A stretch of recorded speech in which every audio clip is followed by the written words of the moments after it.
Merci à Maury Guibert en direct de Darmstadt en Allemagne. Merci à vous. Alors après les Allemands, nous allons parler d'un contingent méconnu, les Russes. Oui, l'histoire officielle soviétique l'avait complètement passé sous silence. Leur épopée ressurgit aujourd'hui. En 1916, en échange de matériel et d'armes, la Russie a envoyé un corps expéditionnaire.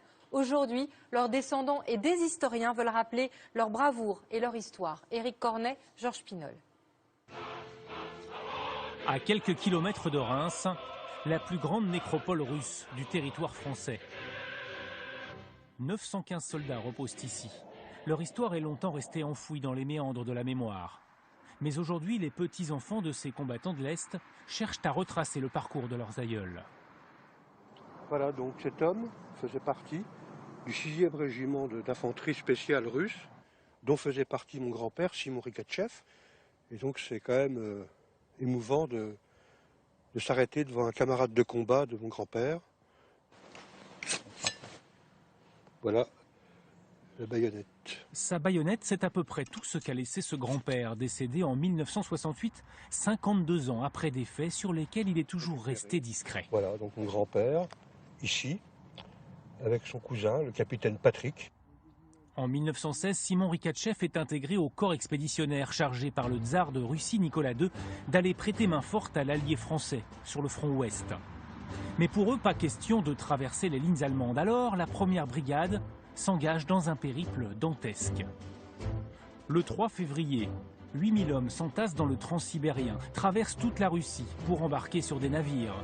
Saigon, Singapour, Djibouti, Marseille, jusqu'au camp de Mailly dans l'Aube, où ils seront formés à la guerre de position. 30 000 kilomètres, 2 mois et demi de voyage. Accueillis en sauveurs, ces soldats d'élite vont vite se distinguer, notamment ici, au très stratégique fort de la Pompelle.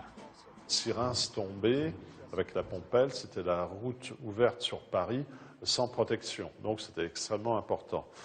Et le 5 septembre 1916, les Allemands ont monté une gigantesque attaque avec une division d'infanterie complète. Des assauts se sont succédés pendant 12 heures d'affilée.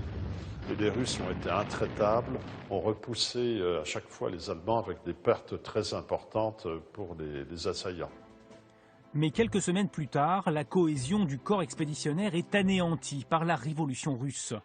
Les uns veulent rester en France et continuer à se battre, les autres souhaitent retourner au pays. Des mutineries éclatent, les soldats sont finalement éloignés du front.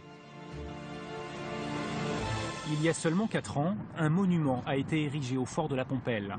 Car pendant près d'un siècle, le régime soviétique a ignoré cet épisode, que la Russie cherche aujourd'hui à se réapproprier.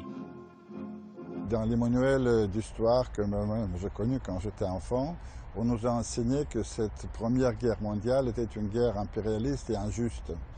En fait, maintenant, nous regardons, nous revisitons notre propre histoire avec un autre œil et nous pouvons être fiers du rôle qu'a joué la Russie pendant la Première Guerre mondiale. Aujourd'hui, les drapeaux de la France et de la Russie flottent ensemble à la Pompelle, symbole d'une histoire commune, enfin reconnue. Et le premier conflit mondial, c'est aussi la naissance de la guerre dite moderne. L'apparition des premiers tanks, l'engagement des avions militaires surtout, la maîtrise du sol passera par celle des airs, dirigeables, tirs à la mitrailleuse, les pilotes deviennent des héros.